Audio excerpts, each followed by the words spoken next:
first poet this evening is going to be Haleh Liza Gafori.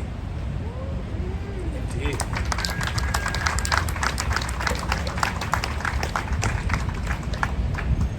The poet is constantly making choices about the poem. Where I should enjam this sentence, is content seeking a specific received form? Should this poem be in the first person? Where do I end? And similarly, if we were solely reading her bio, Haleh Liza Gafori inhabits a number of roles: poet, translator, vocalist, teacher. Her choices tell us much about her. To choose to translate Rumi, of all writers, for instance, and her lively translations of Rumi remind us all of the gifts of love, compassion, longing, and awe as in the ecstatic. Remind us of the virtues of our humanity, what we should see, that we should seize the intimacies of now. Her own poems are insistent, lyrical, filled with music, and textured as they extol and marvel at our natural world and our place therein, in the midst of terror, fear, and difference. She extends toward us beauty and hope. Please help me welcome Haleh Liza Gafori. I want to dedicate this reading to friendship. I came to Bryant Park reading some time ago when a woman named Tess Taylor was reading, and we became fast friends. And she just released an anthology about gardens, and I might actually drop a little bit from that anthology just to honor the community of poets as well, that we're a constellation, and it's nice to reference and hear each other's voices sometimes in dialogue with our own poetry and our own work. I'm also going to be reading, I'll be reading mostly from my book of translations of Rumi that came out last year. So, let's start in Persian. جوشی به نه بر شور ما تا می شود انگور ما آتش زدی بر عود ما نظاره کن بر دود ما ای نور ما ای سور ما ای دولت منصور ما ای یار ما ای یار ما دام دل خمار ما. Did you know how much rhyme he had? I mean, it's very interesting. And we let the rhyme go. Some do, some don't. But I don't want to compromise the meaning, and sometimes to dedicate yourself to rhyme when you want to transmit the leaping image and the scintillating image, it's just like, it's not worth it. The image and the message is more important to me. He says, you shattered my cup. You shattered my cage. Light, feast, triumphant blessing, friend, trickster, haven for my drunken heart. You brought my spirit to a boil, turned my grapes to wine. You lit a fire to the fragrant wood and body of song in me. Watch the smoke rise. So this is, written to his friend Shams of Tabriz, who came into his life and encouraged him to find his own voice and to live the talk. He was Rumi was a very well-known preacher. So he said, walk the talk and let's see what happens. This idea of dissolution and rising like smoke.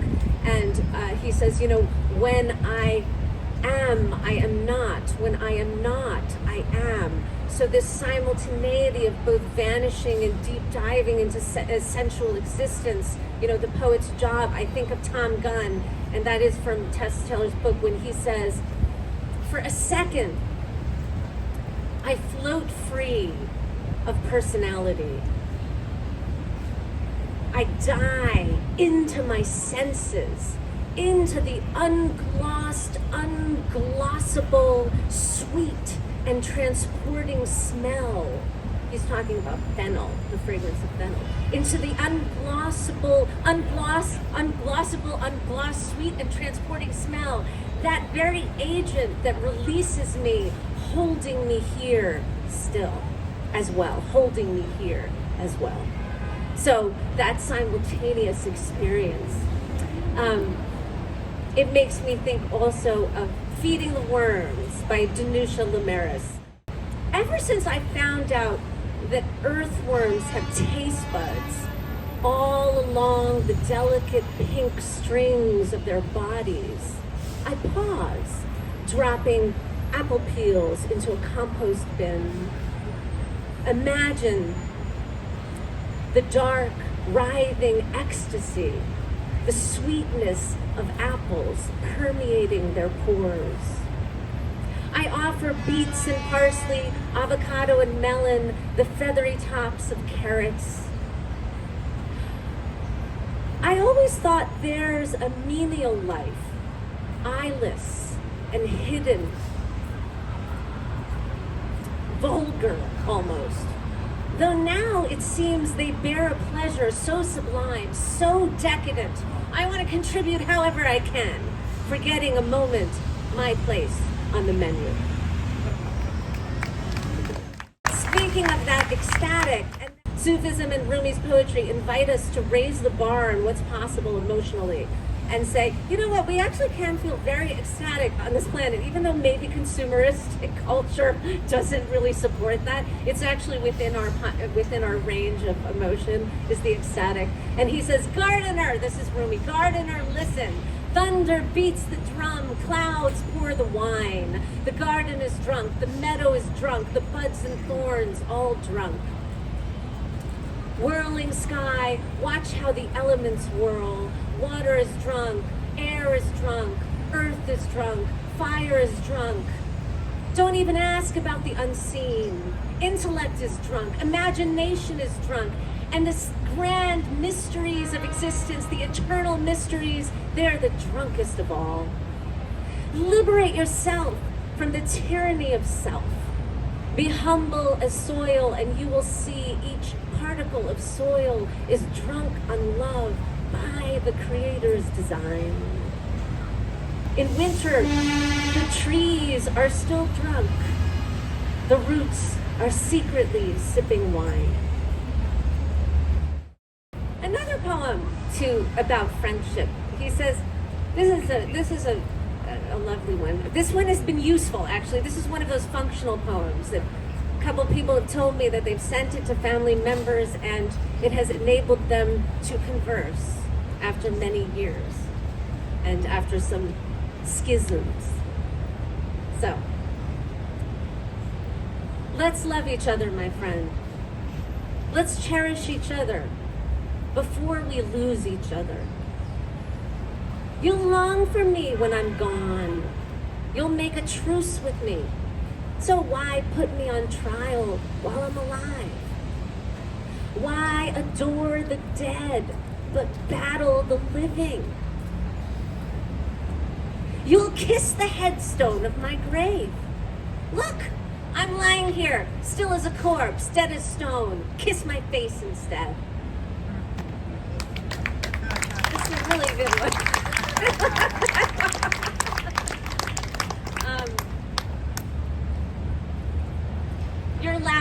Your laughter turns the world to paradise.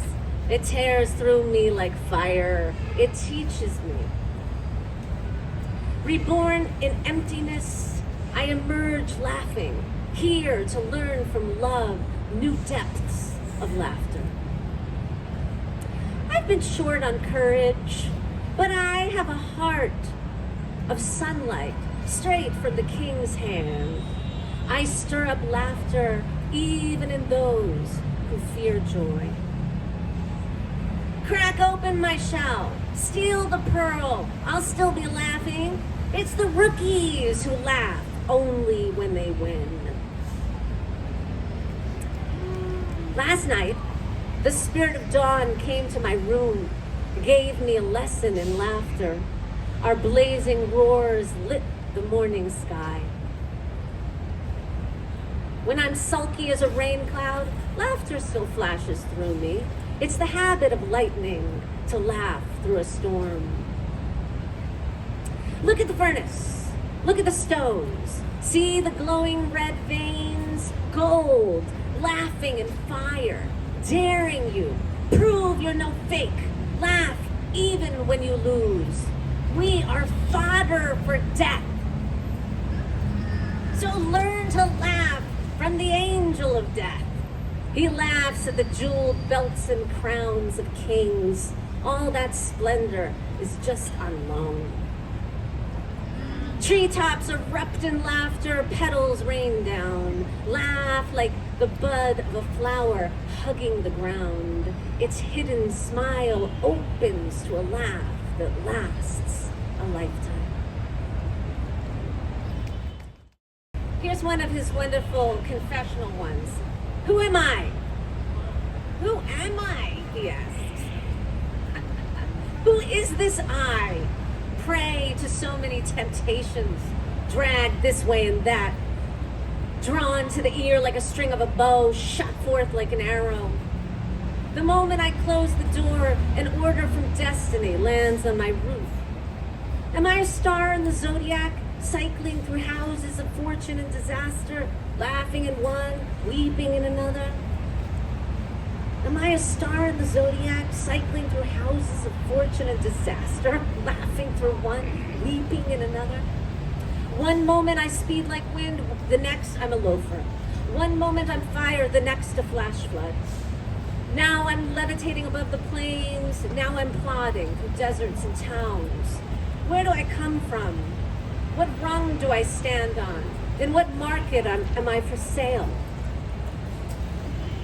One moment I feel the sorrow of separation. One moment I'm a mystery in mystery's arms. Now waxing and waning in pace with the moon. Now whirling and staggering, drunk on the divine. Now I'm Joseph, thrown in the well. Now I'm his brother, looking down from the rim. I mean, that's a fascinating couplet, to be both victim and perpetrator in one couplet. And sometimes, I always say, sometimes, you might not throw someone else in the well, but sometimes you throw yourself in the well, right? Now I'm Joseph, right? He says, thrown in the well. Now I'm his brother, looking down from the rim. One moment bandit and ghoul, one moment restless and glum, one moment perched on a high roof. Play the song mad lovers sing. Let me hear their passion. I broke through my chains. I wrenched the post from the ground. Stay by my side, beloved. Hear me out. Don't empty this cup of compassion. You are first and last, the light and prize at this feast. Pour wine from the tavern where meaning is on tap. For the devoted servant, there is no other wine. In a field of logic, my words are horses with no room to run. Without reason, the voice of my soul soars. And one more confessional. I don't know why I feel like doing the confessional. He said, I saw myself sharp as a thorn. I fled to the flowers. I fled to the softness of petals. I saw myself sour as vinegar. I mixed myself with sugar. An aching eye, seeing through pain, a stewing pot of poison. I was both. Reaching for the antidote, I touched compassion. I touched mercy. I was a cup holding only the dregs. I poured in the water of life. Raw and callow, I followed the ones already cooked by love's fire. In the dirt, on love's path, I found the medicine that ensoul's sight. My armor thin to a silken scrim.